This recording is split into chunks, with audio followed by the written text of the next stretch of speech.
ধরো এভাবে বলছি, আমি ভাত না খেয়ে পারি না, আমি স্কুলে না যেতে পারি না, আমি মাছ না ধরে পারি না, আমি ফুটবল না খেলে পারি না।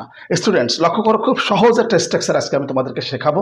দেখো, যখন না করে পারা উল্লেখ থাকে, ওই যে বললাম আমি ফুটবল না খেলে পারি না, আমি মাছ না ধরে পারি না, আমি ভাত না খেয়ে পারি না, ঠিক এই ধরনের বাংলা বাক্যগুলোকে ইংরেজিতে রূপ দিতে হলে তোমাদেরকে এই স্ট্রাকচারটা মনে রাখতে হবে। Subject plus cannot help plus মূল ভার্বের সাথে আইএনজি যোগ প্লাস অবজেক্ট।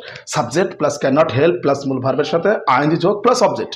আচ্ছা চলো উদাহরণ প্র্যাকটিস করি। যেমন আমি ফুটবল না খেলে পারি না, আমি ফুটবল না খেলে পারি না, I cannot help playing football, I cannot help playing football. আমি মাছ না ধরে পারি না, I cannot help catching fish, I cannot help catching fish. আমি স্কুলে না গিয়ে পারি না, I cannot help going to school, I cannot help going to school.